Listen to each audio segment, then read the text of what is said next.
I think of genealogy in a way as being a bit like a benign form of astrology. It says that, you know, out of all these hundreds of thousands of ancestors that you have going into the past, they all came down to one point, which was you. You know, you are the sum of a uniquely miraculous conjunction of different DNAs, different parents meeting. The other side of genealogy that I love is the fact that it proves how all intimately interwoven with history we are. We are all these little flecks being cast around in the wind of history, and we've settled and grown in this particular crack in the pavement, but the puff of history could have blown in another direction, and we would have grown in another crack in another pavement. So I'm fascinated to find out all about it.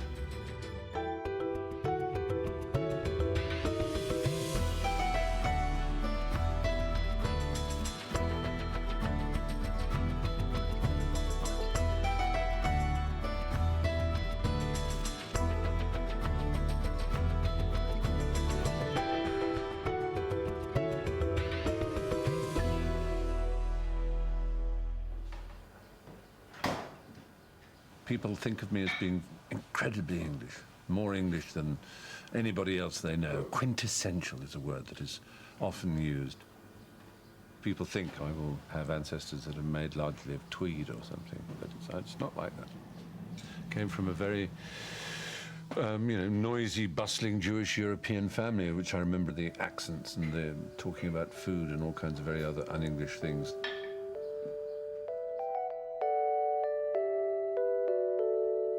I think most families have a dominant member, and in the case of my family, I think of it as being my mother's father, Martin Newman, or Neumann, as he was born.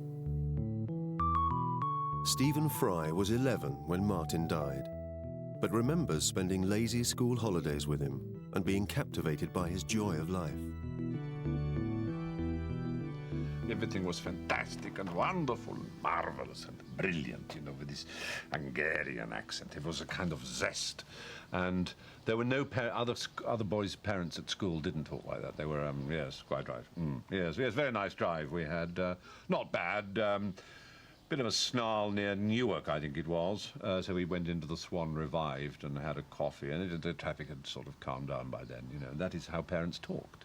And there was this man who was, everything was fantastic, and he would kiss you on the lips. Oh, my darling grandson, what I... Stephen has always been fascinated by his exotic-sounding Jewish family, but knows little about them.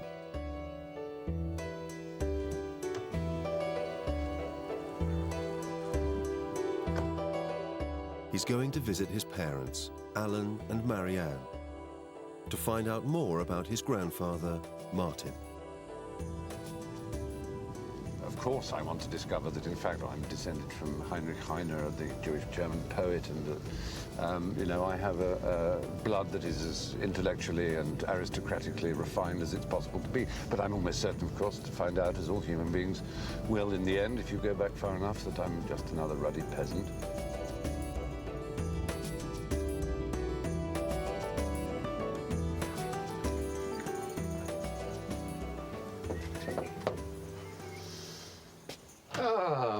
Hello, my love. Oh, you hello, Pa. I brought a camera crew with me, as I usually do, because it's Tuesday.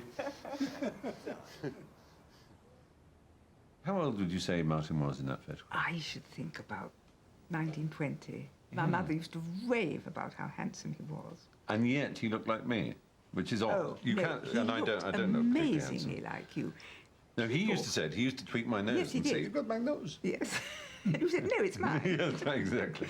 But the character is very alike, too. I mean, he had this infuriating habit of punning in 3 languages. And here, this is the dreadfully sad one. Marianne has always been intrigued by one particular family photograph, given to her by Martin. It shows Martin's mother, Rosa, and his sister, Reshka, with her husband and children. And Reshka is your father's sister? Eldest sister. You say your aunt? Yes, who I never met. As a little girl, I found this photo. And both my father and mother were so upset. I asked who they were, and these are your cousins and all. And I said, well, where are they? You know, I've never met them. And they said, no, they've all been killed. And they never would talk about it again. And I know they were killed in a concentration camp, but I don't know where. Well, I remember you showing me whether it was this photograph, yes, photograph like it was. Yes. And I remember you saying, because I was very young, saying that Hitler killed them. Yes. And I did burst into tears. And, and of course, I pictured this man with the toothbrush moustache individually killing them all, stabbing them or strangling them, and it's a very odd. Oh, those 3 children. I would love to know their names. The Neumanns came from Shuraini, a small town in modern-day Slovakia. In 1926, Martin left his family home to start a new life in England. My father told us that as a small boy, instead of playing cowboys and Indians, in Shuraini they used to play English and Boers. Really? Yes. What, Hungarian boys would play English and Boers? And he was always insisted he was an Englishman. Stephen and his mother are on their way to Bury St Edmunds, where Martin set up home, with his wife Rosa and young daughter Gertrude. 4 years later, they had another girl, Margaret. And in 1932, Stephen's mother, Marianne, was born. This, I think, is around again. And this is Southgate Street, you see. Absolutely. And that is the house. Here, Oh, is that it? Yes. Oh, it's nice. This is it. And Lovely stone. oh, now we have pictures of me sitting where those urns are with my sisters. You know, where you Interesting, yes. Yeah. I think I saw them. You yes. saw them I did. in the, and you said I looked like a little monkey. That's the one. That's you. That actually, we go there, and then we go. Oh, there you are. You see, ba-dum, ba-dum, zoom, and there you are. You're sort of taken from lower down, isn't it? But that's it. Yes. And you were sitting where that pot is. Yes. Oh my goodness. Oh, look, there's some other ones from the garden. Should we go up because we can see where they were taken from? Oh, this is so sweet. And there's the house behind. Yes. Isn't that extraordinary? So you were standing just there. In fact, we could go round, we could reproduce it. Absolutely. You stand in front of me, I'll be your father, which is a Freudian nightmare. You have to stand here. Yes. And there we are. Isn't that weird? And that's me with the chimney growing out of my head with any luck. Yes. Like Grandpa. 3 little girls. Goodness. When the Neumanns lived in Bury St Edmunds, they must have been one of the few foreign, let alone Jewish, families in the area. In the 1930s, as World War II approached, suspicion of foreigners grew. My mother was bathing us, and then we cleaned our teeth. And she said, now, darlings, don't forget to clean your teeth every morning and every evening. I thought, clean my teeth. And then she said, and by the way, don't tell people you're Jewish. So I thought, right, clean my teeth. Don't tell people I'm Jewish. And that was that sort of level for both of these things to be told. So you it just never sort of, worried it's me. almost like a sort of game or a routine. You just don't tell people. I wasn't worried in the A slightest. psychic blow to you, it wasn't a traumatic thing. No. I would be scared stiff. I mean, I'd be scared stiff today if I suddenly arrived in the middle of, I don't know, Bratislava or something and was expected to make a whole new life in such a place. Not speaking the language, not really knowing the culture. It was sugar that had brought Martin to England. He was offered a job at a sugar beet factory in Bury. Back in Slovakia, he had been an agricultural advisor to the largest sugar factory in Europe.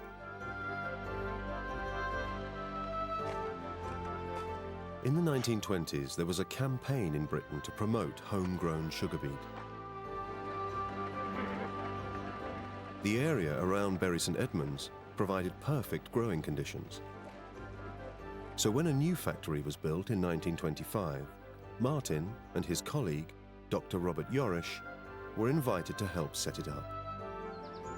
The sugar factory still dominates the town. Oh my God. Is this what my grandfather gave Bury St Edmunds? You can't believe this is a little East Anglian market town.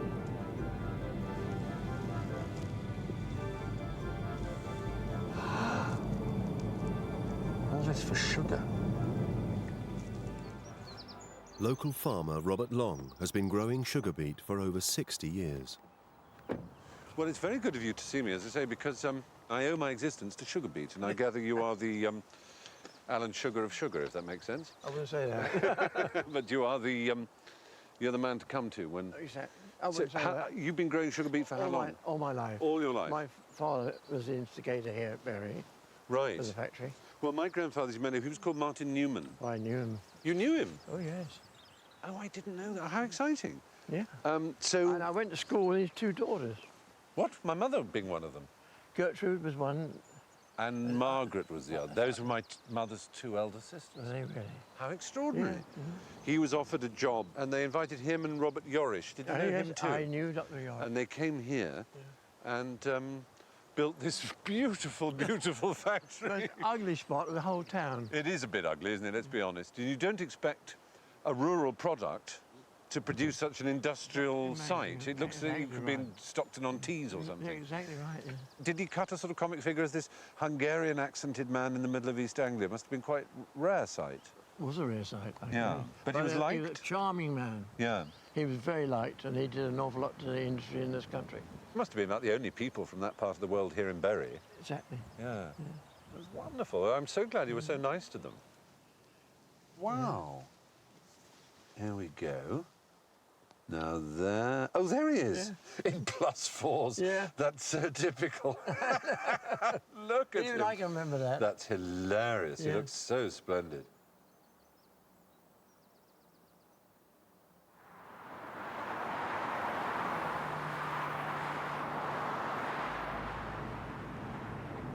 Well, what a charming man was Robert Long. If you hero worship a man like your grandfather and suddenly meet someone who knew him, you're terrified that your hero will have feet of clay and that he'll say he was a monster and then bit the head off guinea pigs and things like that. So I feel I know about him in England, but what I have no knowledge of is the kind of world he came from, the Europe of Sharanian. It'd be wonderful to find out more. I wonder if there's more to be found out. Stephen's research into his mother's family must continue in Europe. But before he leaves, he wants to explore his father's side of the family. Alan, Stephen's father, knows very little about his mother, Ella Pring, but has always suspected she has a mysterious past. Hello, Pa. Listen, I'm searching for your side of the family, for your mother in particular, and I realised I don't even know her name, her proper name. Ella Constance Dunthorne Pring, she was. Ella Constance Dunthorne Pring. And what do we know about the Prings? Anything? Sadly, I know absolutely nothing about her family. Well, not even where they came from, how well off they were, anything? I've no idea. I've no idea at all. Really nothing? Didn't no one talk about her? There was some curious silence in the family that her side of the family was never spoken of. So there was kind of some dark secret. Ooh. Did you get any sense of what it might be about? As always, one suspects that at the bottom of it, there will be money in some shape or form. Well, armed with that list of names, Ella Constance Dunthorne, I'm sure we'll be able to find her, and I'll let you know how we get on. With only Ella's name as a lead, Stephen is heading off to the Family Records Centre to search for her birth certificate.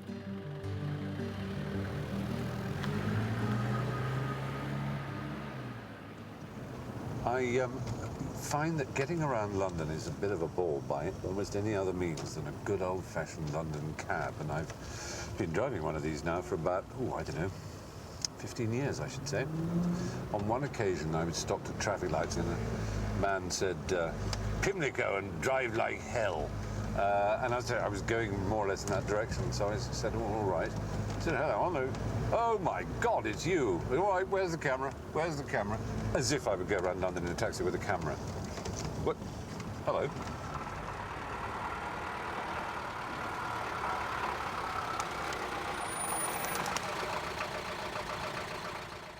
Well, this is the Family Record Centre in Islington.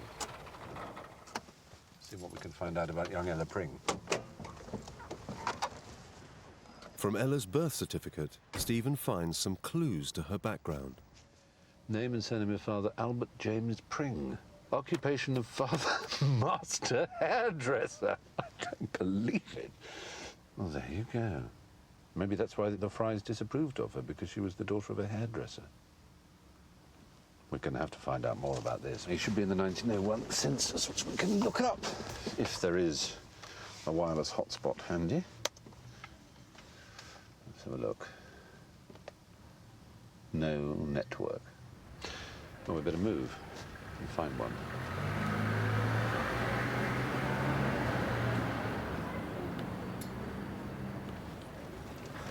Search is being processed. Oh, there we go. Oh, a lot of Albert Prings. I wonder which it'll be. All right, London Deptford. There we are. And he's in the Peckham division of Camberwell. Oh, he gives the rest of his family. Here we are. He's the head. And Florence E., daughter. Yes, that's my grandmother. There she is. And her sister, Mabel, who is 1 year old at this point. Mabel and Flo. This is just so embarrassing.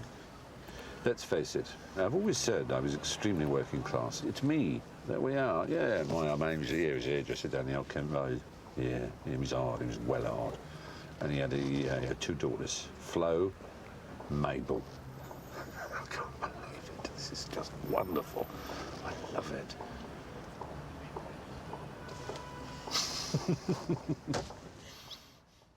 To get to the bottom of the Pring family mystery, Stephen must trace the records back to Albert's father, Henry, Stephen's great-great-grandfather.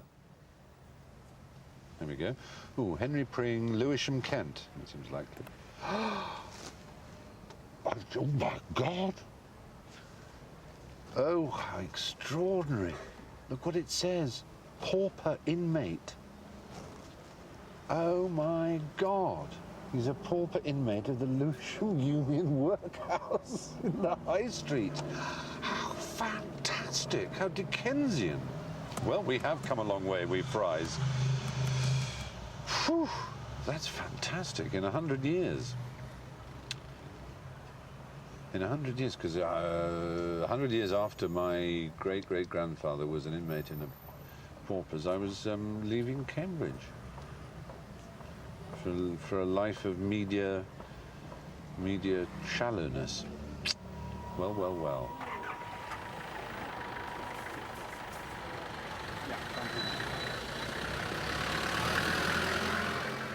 The records for Lewisham Union Workhouse are kept at the London Metropolitan Archives. Archivist Geoffrey Pick has found several references to the Pring family. Ah. Look at all those Prings. Pring, Pring, Pring, Pring, Pring, Pring, Pring, Pring, Pring, Pring, Pring. Goodness me. They must be fed up with the sight of these Prings. Like many chronically poor families, the Prings spent their lives in and out of the workhouse. The stigma of being a pauper was immense.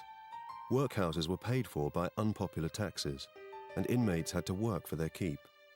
Conditions were purposefully harsh. Life inside had to seem less desirable than life outside.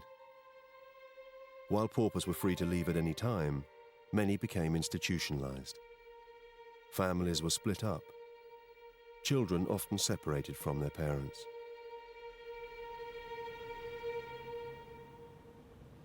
We have Ernest, who is being sent to Margate, I think it is. Ooh.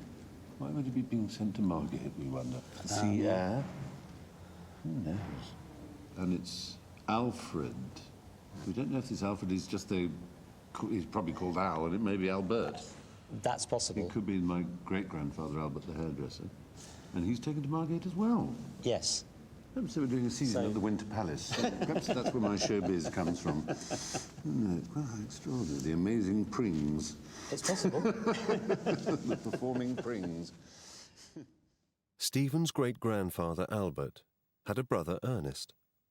It seems that as children they were sent to Margate. But there's another document which sheds light on Ernest's adult life. That the paupers are the wife and children of Ernest Pring, now in Knutsford jail. Oh, my heavens. He's Albert, my great-grandfather's brother, so he's my great-great-uncle. Good God. Naughty Uncle Ernest. The importance of being earnest.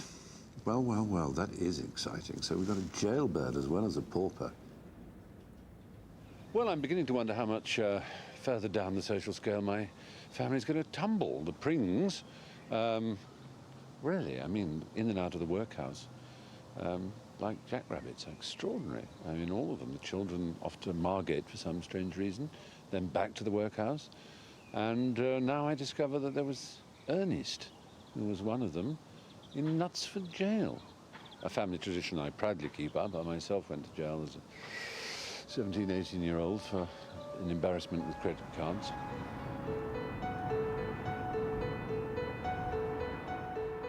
Sadly, no records of Knutsford Jail survive, so Stephen will never find out why Ernest was sent to prison. But there's still the mystery of why Ernest and his brother Albert, Stephen's great-grandfather, were sent to Margate. Intrigued, Stephen wants to know why.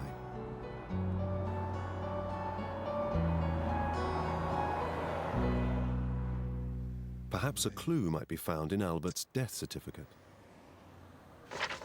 Albert James Pring, who is great-great-grandfather, died at the age of 54 years.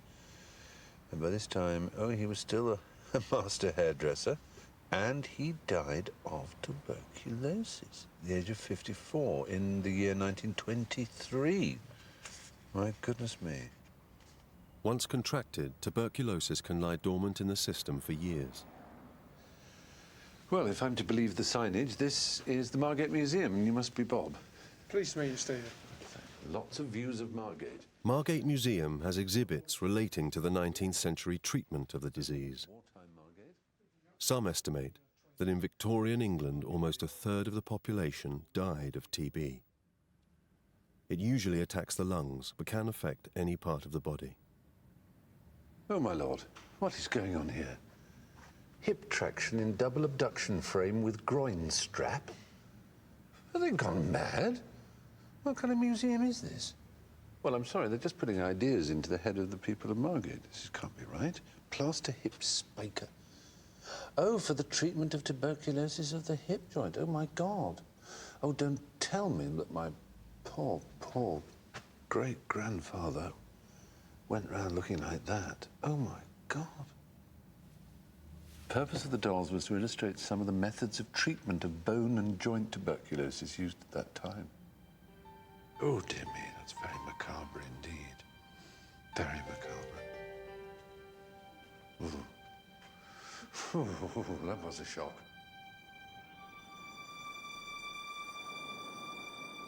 During the 19th century, there were around 50 institutions in Margate for sick children. The sea air was believed to help with the treatment of tuberculosis. When Albert and Ernest were here, they were among hundreds of deprived children sent to Margate to convalesce.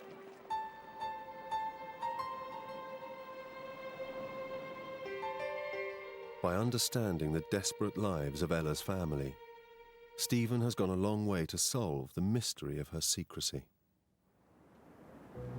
I think one thing that's become abundantly clear as we've burrowed into the history of the Prings is the very reason why the Frys balked at Ella Pring marrying my grandfather, John. She came from a really Victorian family of paupers and married into a family, the Frys, which had become quite respectable. Naturally, she would not want to talk about her family history. But that explains so much of the silence about Ella, why we never knew anything about her.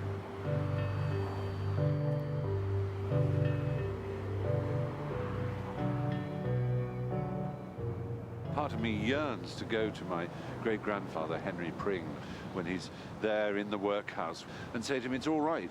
Your grandson, Alan, my father, will have a wonderful education. He would have gone to a public school. He would have been a chorister at St. Paul's Cathedral and got himself an amazing first in physics and had a noble and distinguished career. And his three children will be happy, and I will make a film about you. And, you know, things are never as bad as they look. One wants to say that to him. He probably died feeling wretched.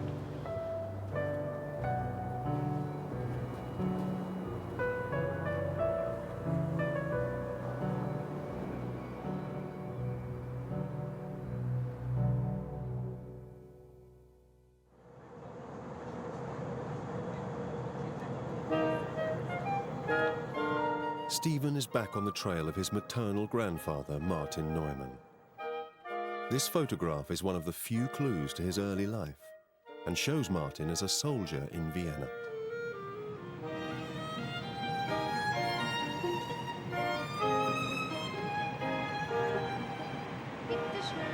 Danke vielmals. Although he grew up in Hungary, his life really turned around in Vienna, because that's where he had to go as a young officer to start fighting in the First World War. And it's also when he came back where he met Rosa, my grandmother. So it would be nice to find some evidence of what it was like to join the army, maybe where they met, or who knows.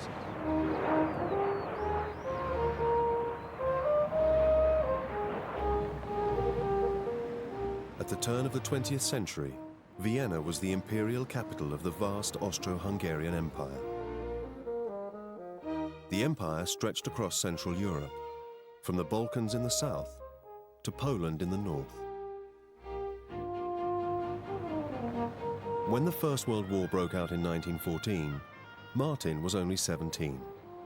But within a year, he'd volunteered to fight for the Austro-Hungarian army against Britain and her allies.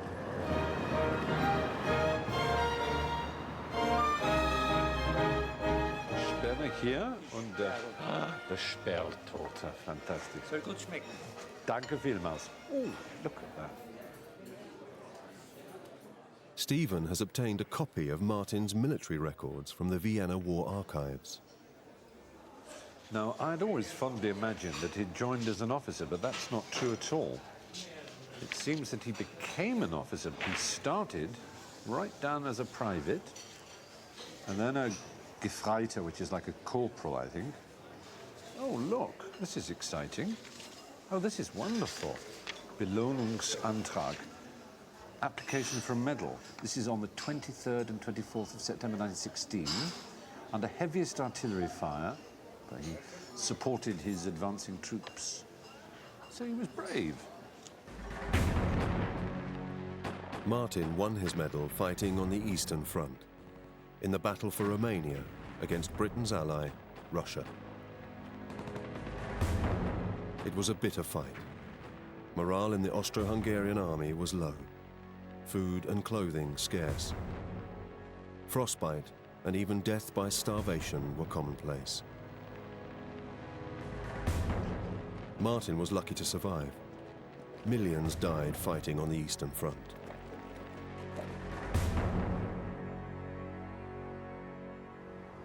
You're not talking about my grandfather, who was a man in his late 60s and early 70s when I knew him. You're talking about an 18-year-old boy when he joins up. That's something that is very hard to square with. And that's what somehow comes home when you see the bits of paper in his birth year and you work it out. And you think, he was just a kid. He really was a kid. And he went through all that, as they all did.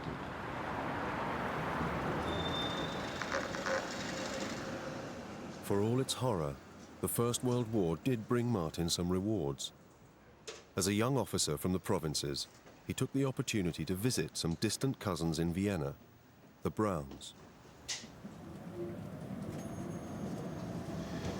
They opened the door to this glamorous ex-soldier who was bearing food, a great rarity in 1918 in Vienna, and my grandmother Rosa fell in love with him. Though she always said apparently she fell in love with the food, and it could have been carried by a Barbary ape and she would have been just as happy to marry him. Stephen doesn't remember his grandmother Rosa. She died before he was born. But he knows that she grew up in a large Jewish family in Vienna, and that her parents were called Samuel and Berta Brown.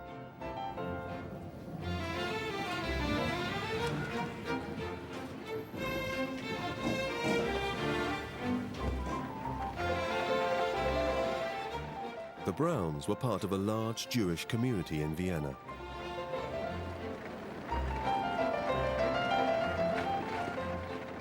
There was an affluent Jewish quarter with over 40 synagogues.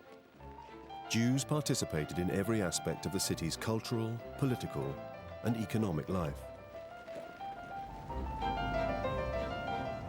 There is still a Jewish quarter in Vienna today. And it's really very close because that's the central ring where all the grand buildings are. And it's just between. Oh, there we see. So it is still very much a Jewish area. There's another Jewish gentleman there. And this is the synagogue. You can see there's a plaque in Hebrew, which I can't read. And more Jewish people here. There's whole families. There's a little girl. Yeah, so this is very much a Jewish community. You can see everywhere. Stop. Yeah.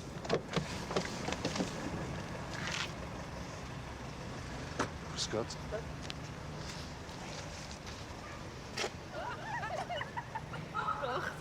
Wann wird das sein im Fernseher? Du sprachst Englisch? Ich spreche Deutsch, Englisch. Ich bin English, ja. Is it easier to speak English? Yes, it is for me. You speak English, you're so clever. And you bar mitzvahed yet? Yeah. Oh, wonderful. When? A month ago.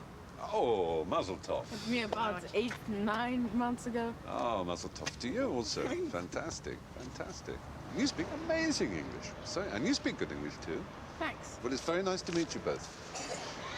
I wish you still Thank have you. a lot of fun. Thank you. Auf Wiedersehen. Amazing.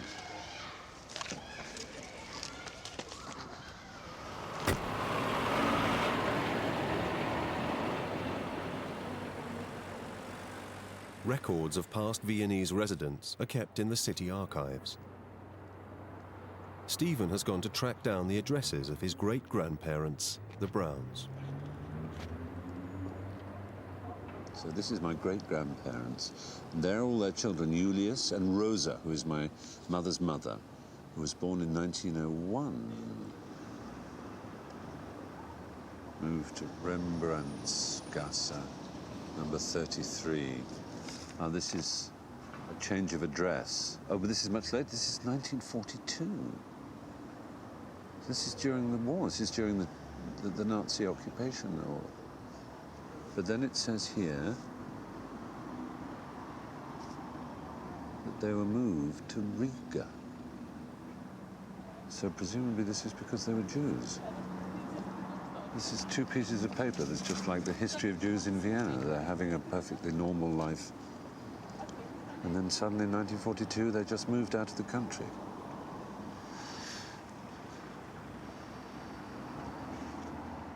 The registration documents give the Browns' last address in Vienna as 33 Rembrandtstrasse. So that's it there, 33.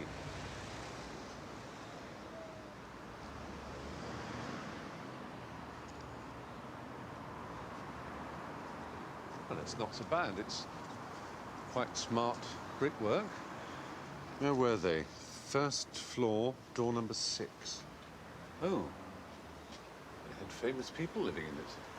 In this house, it's Helen Ackerman, Manfred, Ackerman, Rosen, Ackerman, Lola Adel, Adel, Fuchs. Bertha Braun, why is her name up there? The name... This is all Jewish people lived here. And there's the names of my great-grandparents.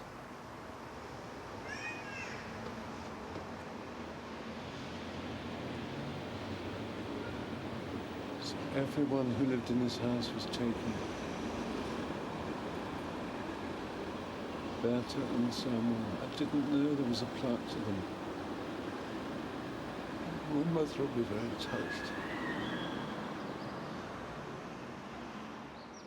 One of the current residents, Galinda Affenzeller, did much of the research for the plaque. And Stephen is the first relative to visit.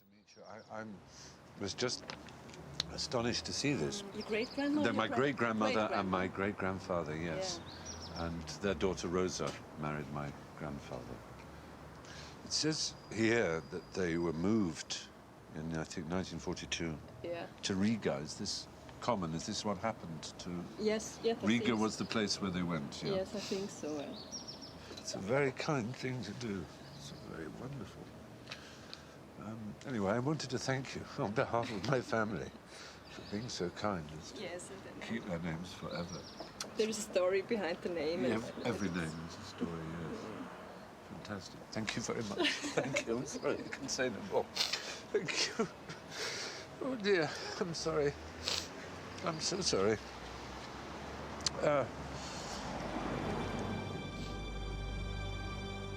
Berta and Samuel were just 2 of the 65,000 Viennese Jews deported to concentration camps in the Second World War.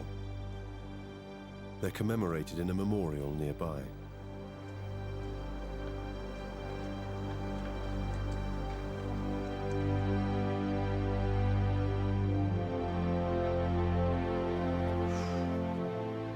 In 1942, Samuel and Berta were taken to a ghetto in Riga on the Latvian coast.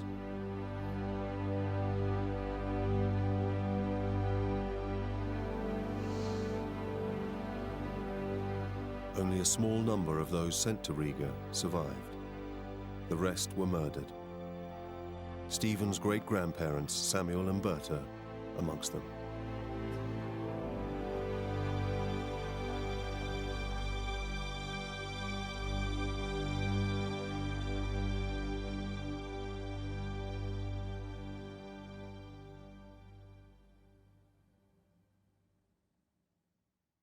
In 1924, after the end of the First World War, the newlyweds Martin and Rosa left Vienna to set up home with Martin's family, the Neumanns, in Šurany in Slovakia. To find out more about their life with the Neumanns, Stephen is retracing their journey from Vienna to Bratislava. It used to be called Pressburg by the Austrians, and it's kind of there, about halfway between Bratislava and Budapest is Šurany, and that's where my grandfather grew up. And this is the beautiful blue Danube. And it is quite blue, which I expected it to be muddy in my cynicism, but it's actually... Šurany was home to Martin's extended family. When he lived there, he was surrounded by parents, aunts, uncles, cousins, nieces, and nephews. I know that he, Martin, came back to Šurany after he met his wife, Rosa, my grandmother, in Vienna. They came to live in Šurany, the blue Danube. But they then moved to England, Martin and Rosa. But what happened to his mother and everyone else? This is wonderful. It's a cliche, but it's a gorgeous one.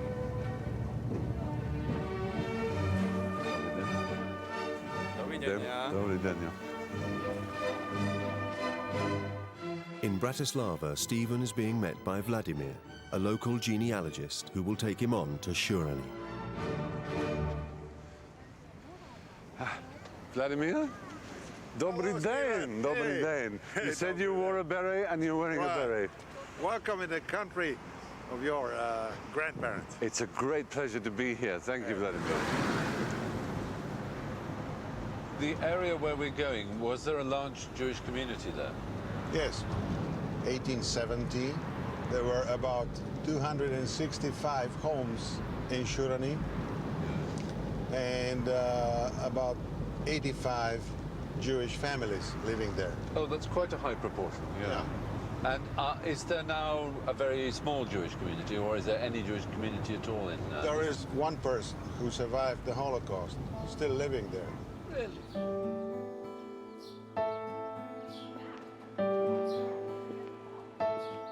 Martin came back to Šurany after the war to work at the town's sugar factory.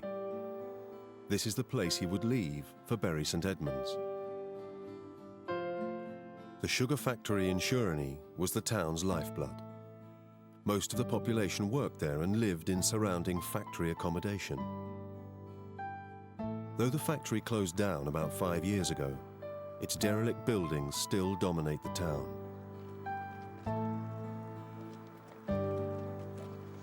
Now, this part of a building is very interesting for a particular reason. Oh, look, there's a sugar beet.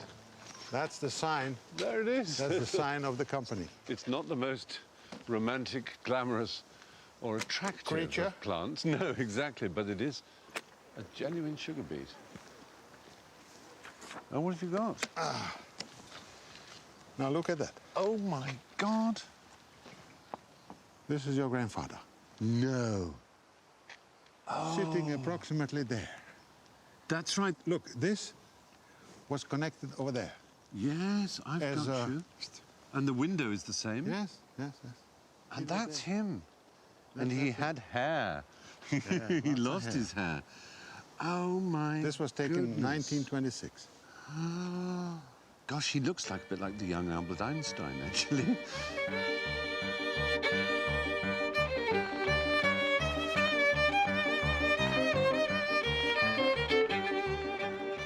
When Martin and Rosa lived in Shiraini, there was a thriving Jewish community, and the Neumanns were an established extended family within it.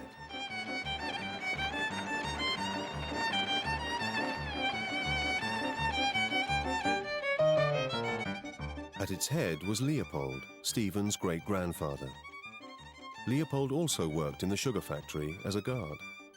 It's possible he helped Martin get his first job in sugar.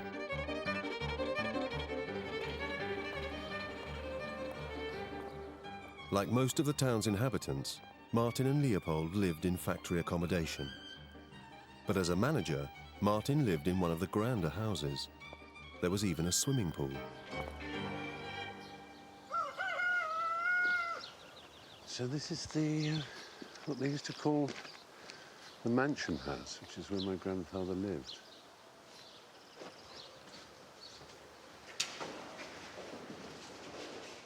It was here that Martin and Rosa started their own family and had their first child, Stephen's aunt, Gertrude.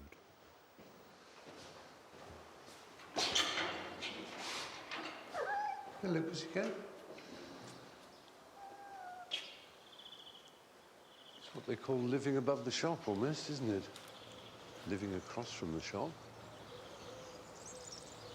There's the factory. Blimey. And what a contrast, moving from this sort of communal living, however managerial and relatively upmarket, to move from this to that sweet little house in Bury St Edmunds with a proper English garden. And Today, one of the few remnants of the old Jewish community is the cemetery. To reach it, you must pass through someone's back garden.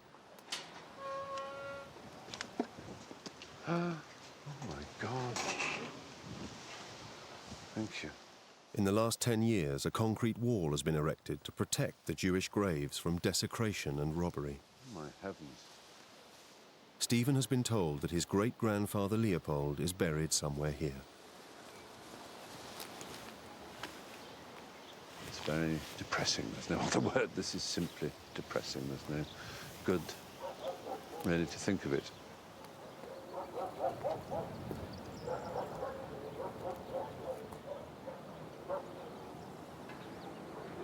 I found him. That's him, Leopold. Leopold Neumann. And it says 5689, which is a Jewish year. But it talks about his wife, seine Gattin, Kindern, his children, Schwiegertochter, that's his daughter-in-law. That's his grave. Oh, God bless him. My mother would be so touched. It's my mother's grandfather.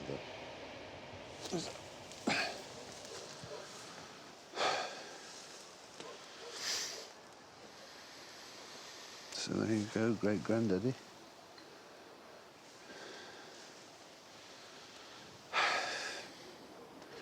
It's just so feeble.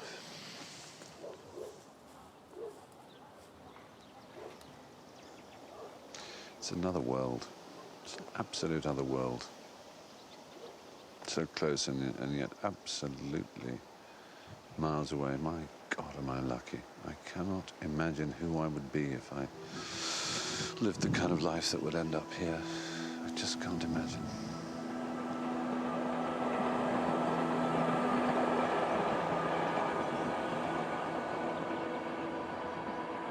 The date on Leopold's grave translates to 1929, 2 years after Martin left for England and 4 years before Adolf Hitler came to power.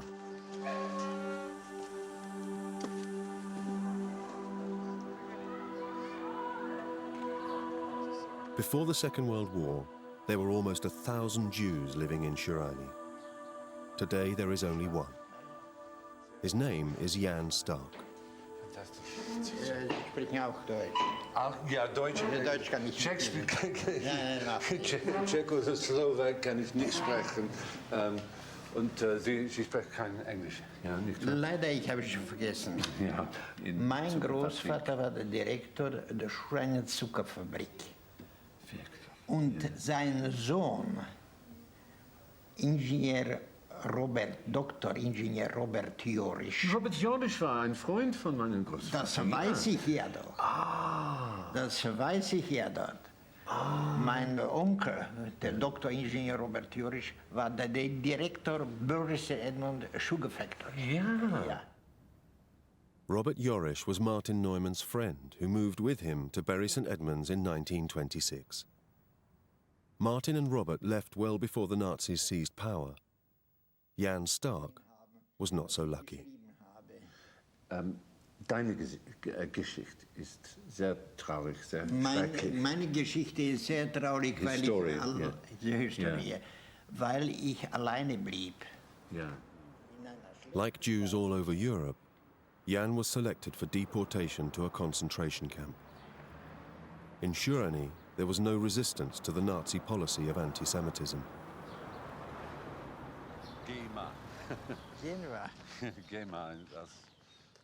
Jan survived, but when he returned home, his property had been taken, his family murdered. 60 years later, the town is coming to terms with its past. The synagogue is being renovated as a memorial to its 600 Jews killed in the Holocaust. I've been feeling in a faintly furious mood for some of the day because I was having a conversation with a man from around these parts who was sort of saying to me, you know, it's a curious thing, but the Jews are very smart, and they know things, they're connected, you know. And they're always connected with very rich people, so they knew what was happening. So why did they stay? And it was one of those things, you know, where people say it's very curious, you know, as if they're just observing something, but that it carries no meaning. And so, of course, I got rather hot under the collar and said, what are you saying? They had it coming to them and they deserved it, or they wanted it? There is this strange thing about anti-Semitism. I mean, there are certain sort of phrases, and I hate being someone who sees it everywhere, and I never have before in my life. I've never felt, you know, kind of, oh, yes, that's anti-Semitism, or this is anti-Semitism, but you hear this, you know, they're connected. And I was beginning to get very depressed. And then I meet a man who has been through what, you know, Jan Stark has been through, and who is cheerful and twinkly and fun and bubbly, and suddenly a kind of warmth comes into the room, and I'm sort of knocked over.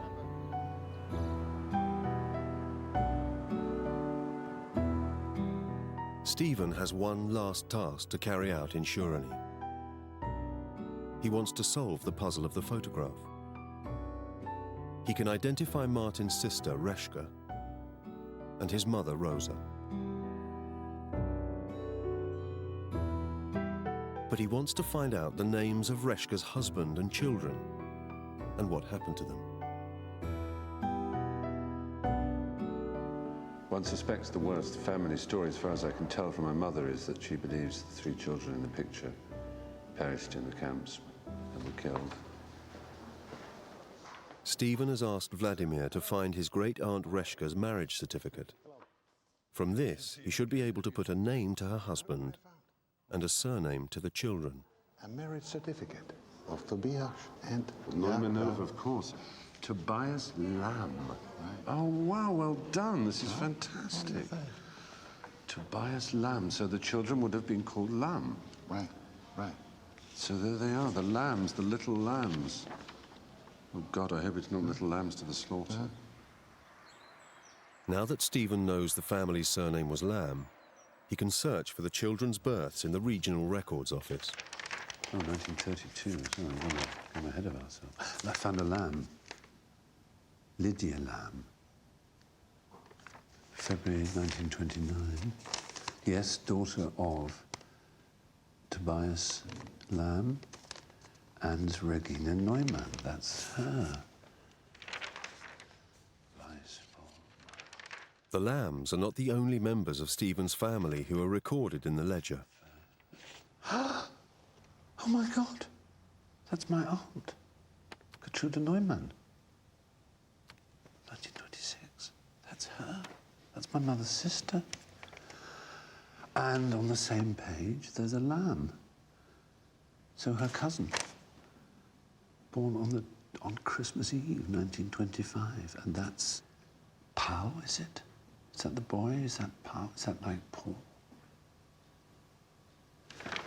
So I wonder if there's another lamb, because there were three altogether. Nut tree, Toth, Hoffman, Weiss, Gellis, Engelmann. I think I must have missed one of the lambs. No, then it ends. When does it end? 1943. Big surprise. Amazing.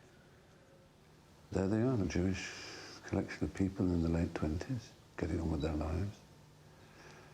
And Gertrude was the one who came to England a few years later, grew up in Bury St Edmunds, then my mother was born.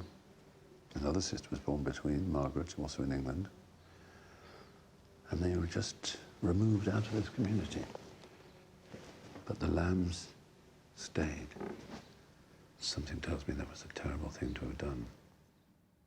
Stephen now has the names for Reshka's husband, Tobias Lamb, and two of the children, Pavel and Lydia.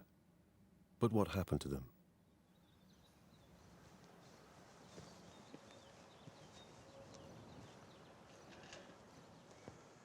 Stephen looks them up on the Yad Vashem website, which attempts to record the fate of those who perished in the Holocaust. Last name Lamb, regular, maiden name Neumann. It's just there, isn't it? Age of first child, 17, second child. Place of death, Auschwitz camp. So that's my grandfather's sister, my mother's aunt, Reshka. She died in Auschwitz in 1944. I suppose I better look up the others.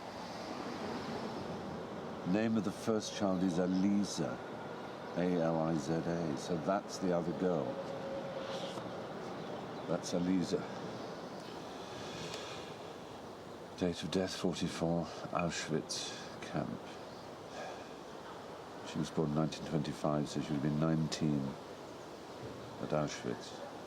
Christ knows.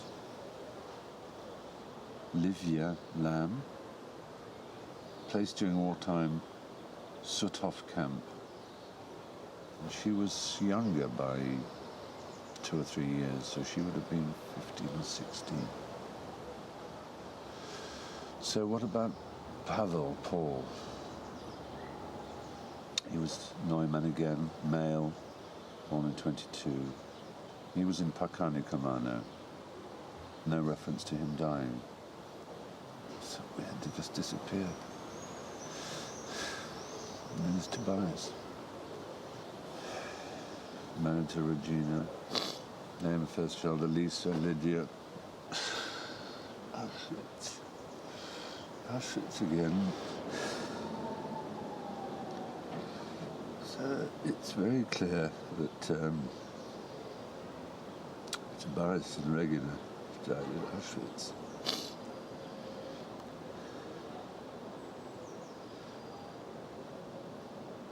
It's so stupid because I knew this. We all knew that they'd died, at least believed it. But seeing their names there, and that fucking word Auschwitz, it's just, it does something to you, I tell you, it's quite terrible.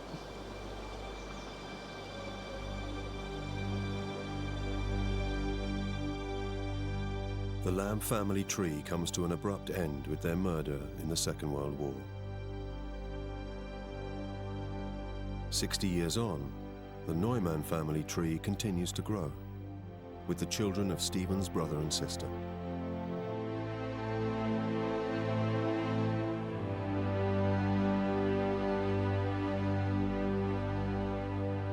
It was simply the offer of a job at a sugar factory in Bury St Edmunds that brought Martin to England in 1926. a job offer that saved Stephen's family from the same fate as the Lambs.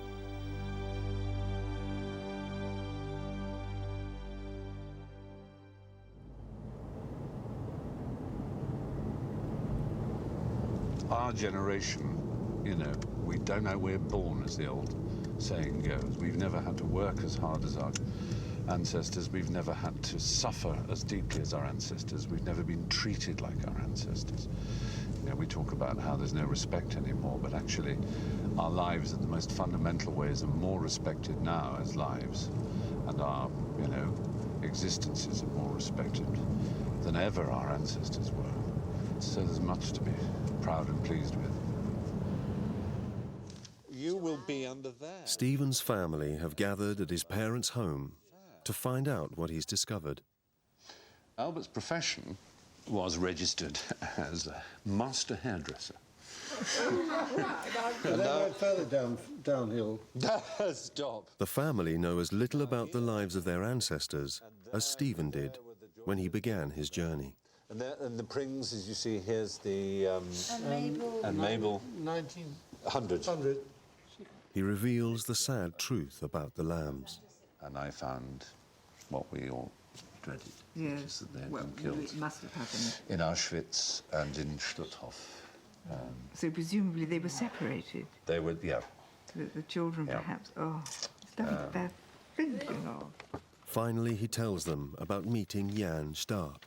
I'll just read you Yes. his story. He wrote out a testament for me and for us. I often was thinking about whether I should write about my life, whether it is possible at all to write about difficult moments of my life, humiliations and kicks which I had to encounter. Today in my 80s, I would like my fellow citizens, and especially the youth, to learn what kind of life I had and what I all had to go through. I was assigned to the labour camp where I had to work very hard digging out the unexploded bombs, cleaning up the mess after the bombings and saving people's lives from under the rubble. I was sick, but although sick, I went to fetch bread and later found out that all sick were shot. I thought my father will be waiting for me at home. As I learned later, he and other members of my family perished in Auschwitz. Time heals many wounds, but bad dreams remain, and a hope that something like this will make a large curve around my loved ones. Oh. I do not... I'm sorry. I know, it is just... I do not, however, want these things to be forgotten. Of all who returned to Shirani after the Holocaust, I am the only one left here. Mm. And I'll tell you, he was Robert Yorish's nephew. Oh. And he came to Bury St Edmunds Oh. in the 1930s. Yes. And then went back. I said, but you should have stayed. Ich sollte. I should. I look at my family now, my nephews, my sister, my brother, my parents, and realise how unlikely it is that any of us exists. Yes. There you are. There's Hal Lamb, Gertrude. Their parents were straws in the wind of a very malevolent kind of history, and the chance of them ever coming to rest seemed so unlikely. There he is. Look at that. Sweet guy. We're so lucky simply to be alive. The first three is a great beginning. Go all the way up.